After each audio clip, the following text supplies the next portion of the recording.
Hai guys, apa kabar semuanya? Kembali lagi dengan Iwan di sini. Nah, di video kali ini saya ingin share tentang buku panduan Pesta Seni Remaja tahun 2022. Ya, tidak terasa Pesta Seni sudah akan dilaksanakan lagi dan kali ini akan dilaksanakan di wilayah Ratahan. Halo Kak Messi. Kak Messi itu ketua KPRW Ratahan. Nah, untuk itu kita akan lihat ya buku panduan yang mana saya tidak akan membahas ini secara menyeluruh karena ada link yang sudah disiapkan di bawah. Kalian bisa klik link di situ dan semua buku panduan lengkap dari KPRS semua sudah ada di situ. Tapi paling tidak kita ada gambaran seperti apa isi dari buku panduan karena saya akan bahas hanya yang penting-penting aja seperti aturan dalam pelaksanaan Pesta Seni Remaja 2022. Oke guys, langsung aja. Oke guys, ini dia panduan Pesta Seni Remaja Sinode Gemim tahun 2022 yang nantinya akan dilaksanakan di wilayah Ratahan tanggal 23 sampai 24 September 2022. Jadi sudah tidak lama lagi ya guys. Dan seperti biasanya buku panduan kita lihat di atas ada logo Gereja Masih Injili di Minahasa dan juga logo Remaja Gemim. Baik ya, jadi ini adalah undangannya sekaligus juga dilampirkan buku panduannya. Yang undangan ini perlu supaya kita juga bisa menunjukkannya kepada BPMJ masing-masing jemaat sehingga mereka bisa support ya, bisa support Komisi Pelayanan Remaja. Nah, ini ketua panitia sekaligus juga Bupati Minahasa Tenggara. Ya, ini ketua Dewan Pengarah ya maksudnya. Bapak James Mendap, SHMH. Dan kalian tahu nggak bahwa Bapak James ini juga adalah Panglima Panji Yosua Sinode Gemim. Nah, ini adalah Kak Mika Paruntu. Kak Mika Ketua Komisi Pelayanan Remaja Sinode Gemim, guys. Cantik ya. Ya, kita skip saja. Minta maaf ya, Kak Mika. Dan ini juga adalah Ketua Panitia, Kak Sabrina Sarah Sumendap. Ya, kalau kalian lihat di last name-nya, ya, betul sekali, dia adalah anak dari Bupati Minahasa. Oke, mari kita lihat ini ada profil BPMW Ratahan, di mana ada ini ketuanya Pendeta Lenin Tangka Kolulun, MTH, di mana ada wajah yang familiar sekali bagi saya. Ya, betul sekali, ini dia, Kak Meksi. Halo Kak Meksi. Kak Meksi ini adalah ketua remaja di wilayah Ratahan dan beliau juga dulunya bersama-sama dengan saya di Komisi Pelayanan Remaja Sinode Gemim. Beliau dulunya sekretaris dan juga kemudian wakil ketua dan pernah juga jadi wakil sekretaris waktu itu ya. Dan kami sini sudah sangat pengalaman di dalam pelayanan remaja. Oke, kita lanjut. Oke ya, ini profil dari KPRW Ratahan. Nah, oke, ini dia ya. Untuk seknya ini tidak asing lagi juga ya. Kak Ando ini dulunya adalah remaja teladan. Ini ada penjelasan logo dari PSR 2022. Ini tampilan logonya. Menarik sekali ya, sangat atraktif. Nah, ini penjelasannya ada seperti ini, bahwa ada siluet kepala ayam ya, kalau kalian lihat di bagian kiri, huruf P itu. Nah, kemudian ada siluet buah salak pangu. Nah, ya, ini ya, bisa dilihat karena memang di Mitra, khususnya di wilayah Ratahan juga, dan di Pangu itu banyak sekali buah salak dan enak-enak guys. Jadi kalau kalian pergi ke Ratahan nanti dalam Pesta Seni Remaja, jangan lupa untuk singgah membeli yang namanya buah salak. Enak loh. Oke guys, jadi kita masuk ke inti dari video ini ya. Inti dari video ini di mana kita akan menjelaskan tentang teknis. Oke. Ini bentuk kegiatannya adalah pertama ibadah agung, kemudian dilanjutkan dengan lomba-lomba dan juga ibadah penutupan. Oke. Nah, susunan panitia terlampir, nanti kalian bisa lihat secara lengkap di link. Nah, ini jadi ibadah agung akan dilaksanakan pada hari Jumat tanggal 23 September 2022 jam 9 pagi sampai selesai. Bertempat di lapangan Ompi, Tosuraya, Ratahan. Nah, kemudian ini dia ya, lomba-lombanya itu ada mixed choir atau paduan suara campuran, ada seri B, seri A1 dan seri A teladan. Nah, keempat lomba paduan suara campuran ini akan dilaksanakan tanggal 23 dan 24. Memang akan dilaksanakan 2 hari karena memang biasanya itu banyak pesertanya. Bahwa untuk seri B itu akan dilaksanakan di Sion Wioi, seri A akan dilaksanakan di Sion Lowu 2, seri A1 di Gemim Sentrum Damai Seto Suraya, dan seri A teladan di Gemim Anugerah Lowu 1. Itu untuk mixed choir. Dan kemudian untuk equal voice choir akan dilaksanakan di Gemim Anugerah Lowu 1. Dan kemudian ada vocal group, seperti yang sudah disampaikan tadi, ada beberapa seri. Dan untuk seri B akan dilaksanakan di Gemim Elim Pangu, seri A di Gemim Musoma Tosuraya Barat, seri A1 Gemim Mapakamang Tosuraya Selatan, seri A teladan dilaksanakan di Gemim Mapakamang Tosuraya Selatan. Nah, nanti kalian mau tanya, ini dua seri yang berbeda kok di satu tempat ya? Nah, kemungkinan besar karena untuk seri A1 dan juga seri A teladan tidak sebanyak pesertanya, tidak sebanyak seri A dan juga seri B. Nah, untuk pelaksanaan dan juga tempat pelaksanaan dari lomba-lomba ini kalian bisa lihat di link ya. Nanti kan bisa cek di description box aja ya guys. Kita langsung aja ke hal-hal yang lebih penting lagi. Apa dan taruna ini apa? Nah guys, untuk Madya itu usianya 12-14 tahun, dan untuk taruna 15 tahun sampai 17 tahun. Nah, ada catatan yang menarik sini, dipakai bold huruf merah lagi. Catatan, untuk pelaksanaan PSR 2022, panitia menyiapkan konsumsi untuk semua peserta lomba. Nah, jadi dengar baik-baik ya. Jadi semua peserta diberikan konsumsi. Nah, jadi peserta ya. Nah, kalau misalnya ada kakak-kakak yang mengikuti official, nah mungkin juga kalian bisa mempersiapkan konsumsi masing-masing ya. Tapi siapa tahu panitia juga menyiapkan di hari H. Oke, nah ini catatan berikut adalah pendaftaran, di mana pendaftaran selalu dan selalu sejak dulu itu dilaksanakan lewat aplikasi di website Remaja Sinode Gemim ya, di siketRemaja.gemim.or.id. Kemudian biaya pendaftaran lomba ditransfer ke rekening Komisi Pelayanan Remaja Sinode Gemim seperti yang tertera di sini. Nah, ingat baik bahwa pendaftaran dibuka secara online dan akan ditutup pada tanggal 8 September 2022 pukul 23.59. Jadi artinya sebelum. Kemudian batas waktu upload pemasukan berkas pendaftaran paling lambat tanggal 15 September. Nah, jadi guys begini. Kalian bisa daftar dulu, Anda transfer dulu ke BRI, dan nantinya untuk berkas pendaftaran ya seperti misalnya akte kelahiran, kemudian kredensi dari jemaat, itu bisa di upload sampai tanggal 15 September jam 11 malam ya. Nah, ini nama-nama jemaat dan peserta serta nomor urut naik panggung akan diumumkan setelah pemasukan pendaftaran. Oke, kemudian di sini ada ketentuan lomba. Peserta Remaja Gemim, utusan jemaat yang berusia 11 tahun sampai dengan 17 tahun, 364 hari pada saat pelaksanaan hari pertama ya, kegiatan PSR, dan terdaftar di SIT Gemim di jemaat yang bersangkutan. Nah, ini ada catatan, usia 11 tahun ini, kalau dia sudah tidak lagi mengikuti kegiatan anak sekolah minggu, atau sudah duduk di SMP. Karena memang ada adik-adik yang masih usia 11 tahun, tapi dia sudah ada di SMP, which is good. Right? Dan sudah tidak ikut lagi kegiatan anak sekolah minggu karena mungkin badannya sudah gede dan sudah malu masuk sekolah minggu ya, tidak apa-apa. Dan untuk yang usia 17 tahun seharusnya kalau di tata gereja kan kita pakai 16 tahun 364 hari, tapi yang namanya lomba kayak pesta seni, hari persatuan remaja atau lomba-lomba yang lain yang ada di Remaja Gemim, kita masih pakai usia 17 tahun 364 hari. Dikarenakan di usia 17 tahun masih ada juga yang SMA, di mana masih ya sama-sama lah dengan yang usia 16 tahun. Dan yang berikut, kalau di paduan suara, di usia 17 tahun, untuk suara empatnya atau suara bass, itu bisa lebih tereksplor lagi. Ya, jadi sehingga ada jembatan ketika dia memasuk di pemuda. Ya, lebih lengkap lah untuk paduan suaranya.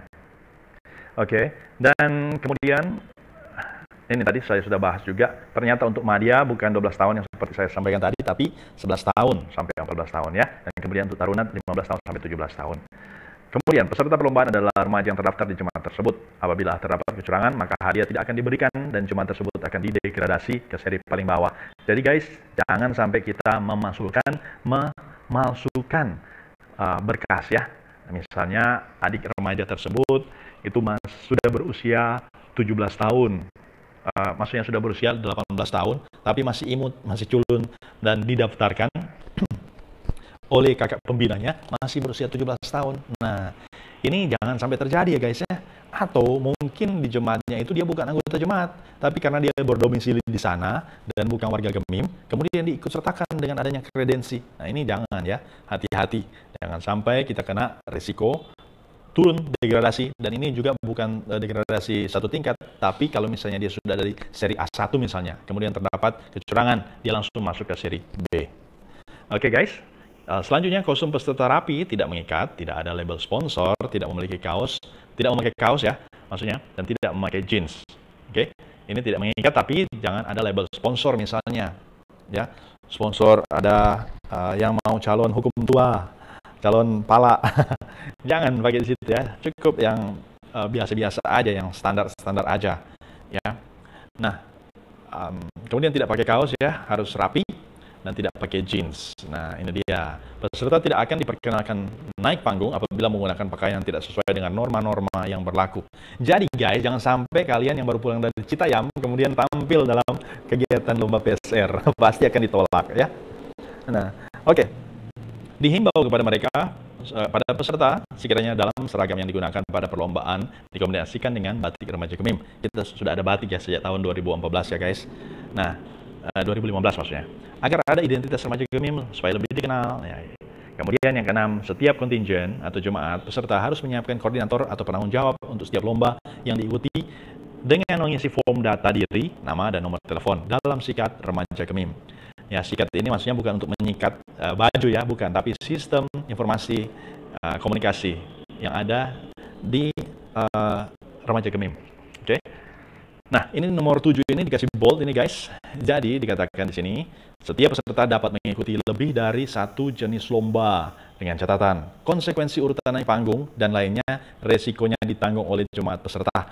Nah, ini yang harus diperhatikan baik-baik oleh kakak-kakak pembina, karena kalau misalnya satu orang remaja itu kemudian dia mengikuti lebih dari satu lomba, itu akan berisiko.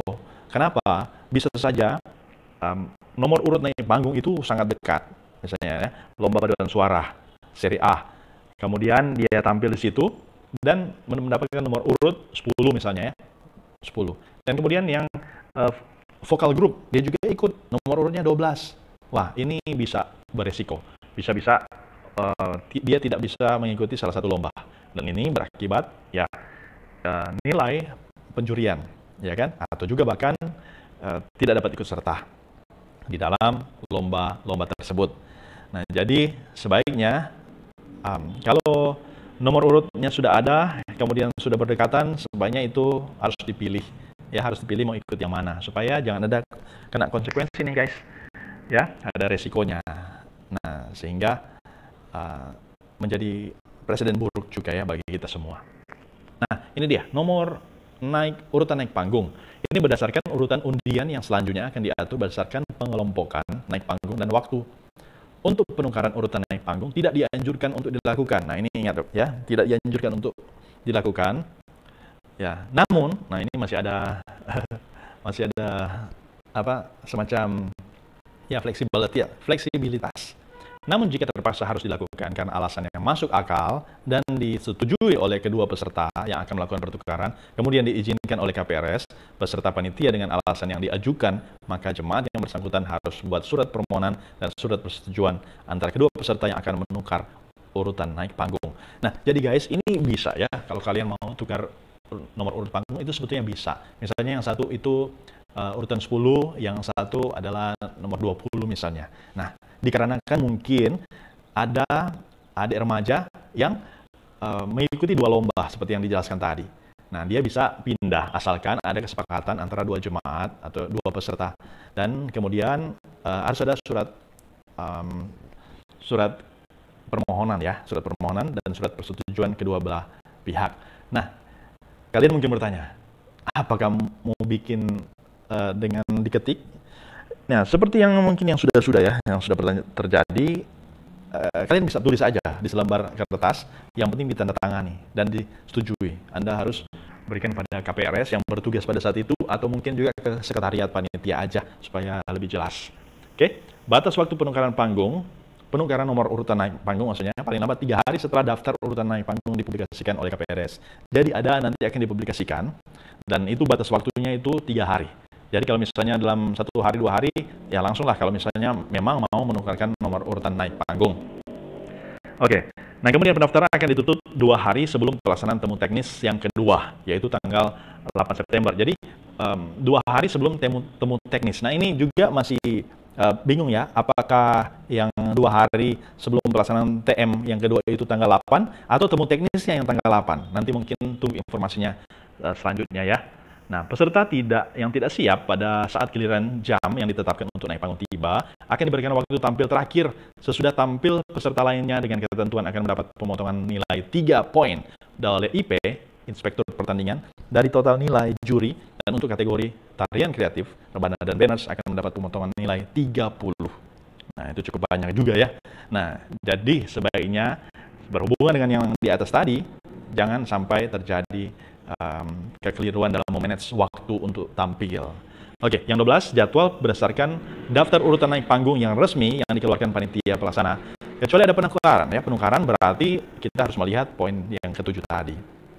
Oke, nah semua hasil lomba akan ditampilkan lewat proyektor dan via website oleh IP, oleh Inspektur Pertandingan, setelah penampilan 5 peserta lomba perorangan maupun grup. Jadi, guys, untuk nilai-nilai itu Inspektur Pertandingan akan hold, akan tahan sampai 5 peserta tampil, baru dia akan tampilkan. Oke, nah selanjutnya panitia menyiapkan sertifikat dan trofi serta medali kepada peserta terbaik 1 sampai 3. Wilayah yang meraih terbaik umum disediakan trofi tetap dan uang pembinaan. Oke. Jadi wilayah aja ya yang mendapatkan trofi tetap dan uang pembinaan. Kalau yang untuk yang peserta tidak, hanya wilayah aja. Nah, kalau mungkin di sini ada panitia yang bisa klarifikasi juga di sini, bisa ya komen aja di bawah. Nah, kemudian penentuan terbaik umum berdasarkan jenis lomba yang diikuti dan total nilai yang diperoleh dengan perhitungan sebagai berikut. Nah, bisa dilihat ya di sini bahwa kalau mixed choir seri A teladan itu mendapatkan poin sekian. Ini ya, bertahap-tahap. Yang pasti kalau dia tim, berarti dia akan lebih banyak lagi poinnya. Oke. Nah, kemudian semua peserta yang meraih predikat juara 1, 2, 3 wajib mengikuti ibadat tutup yang akan dilaksanakan paling lambat 1 minggu setelah kegiatan lomba. Ya guys, jadi biasanya yang terjadi adalah ketika selesai lomba, kita hanya bikin kegiatan atau ibadat tutup dan diikuti oleh hanya segelintir saja orang yang ikut ibadat tutup. Jadi memang tepat sekali ini ya, 1 minggu setelah kegiatan lomba.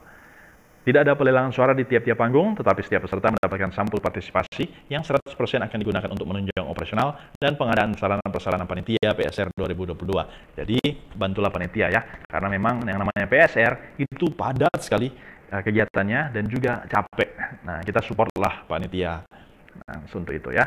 Oke, lanjut untuk sistem naik dan turun seri dalam perlombaan paduan suara dan vokal grup dalam PSR tiap tahunnya adalah sebagai berikut. Untuk A teladan, seri A teladan, maka yang naik adalah 10 nilai terbaik dan yang akan turun 10. Oke, dan demikian juga untuk seri A1 yang naik 10 dan yang turun 10. Dan untuk seri A yang akan turun ya nilai 25 paling bawah akan turun ke seri B, dan dari seri B ke A itu naik 25. Ya, sudah jelas ya.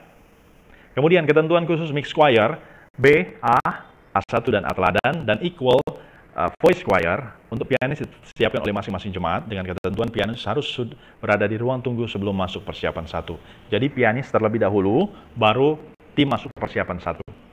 Bila ada jemaat yang perlu info terkait pianis, silakan menghubungi KPRS atau panitia. Nah, jadi kalau misalnya jemaat tidak ada pianis, langsung menghubungi, cepat-cepat ya. Kemudian juri dan IP adalah mereka yang telah berpengalaman di bidangnya dan diusulkan atau direkomendasikan oleh bidang PMB, kemudian ditetapkan oleh Komisi Pelayanan Remaja Saudara Gemim. Jadi guys, untuk juri dan IP adalah yang sudah pengalaman di bidangnya. Tidak mungkin juri tarian kemudian dia akan menjadi juri di paduan suara, tidak mungkin ya. Kecuali memang dia tahu persis menari dan juga dalam hal paduan suara bisa, tapi harus memilih mau juri di mana. Oke ya. Biasanya IP ini juga adalah KPRS atau juga yang disiapkan. Bagi peserta yang menggunakan lagu ciptaan lokal atau dari Gemim harus meminta lisensi dari komposer. Oke, nah ini juga ada tantangan bagi kita. Sebetulnya ini pernah dilaksanakan ya. Nah, bahwa ada di list lagu ciptaan, kemudian menghubungi orangnya. Nah, untuk informasi lebih lanjut tentang PSR 2022, silakan menghubungi Kak Melki Nender dan juga Kak Maxi Joseph Sain Solar. Oke, nah jadi yang poin 21 itu adalah karena untuk copyright-nya ya, supaya juga mereka artis, mereka bisa hidup di dalamnya. Oke ya. Nah, ini dia. Rincian biaya pendaftaran juga ada di sini. Anda bisa lihat, bisa di screenshot. Ini untuk paduan suara. Nah, di sini untuk yang teater, Baca Mazmur, Tarian Kreatif, Band Rohani, Tamburin Banners. Oke. Kemudian ada atribut-atribut. Jangan lupa tanda diregen, pengiring, tanda peserta. Oke. Nah, ini juga menarik ya. Untuk atribut ternyata ditanggung oleh panitia, alias gratis, guys. Nah, ini ada catatan untuk pelaksanaan PSR 2022. Panitia pelaksana mensubsidi pendaftaran yang menjadi hak bagian dari panitia sebesar 70% dari nilai pendaftaran setiap lomba. Jadi ada diskon, guys. Ada diskon 70%. Nah, oke. Ya contoh, kalau misalnya Baca Mazmur itu 100.000 ya. Nah, subsidi panitia 70%, 70.000, yang ditransfer hanya 30.000. Oke, ini per peserta ya. Jadi kalau misalnya Baca Mazmur itu ada 3 orang, berarti yang harus dibayar Rp90.000.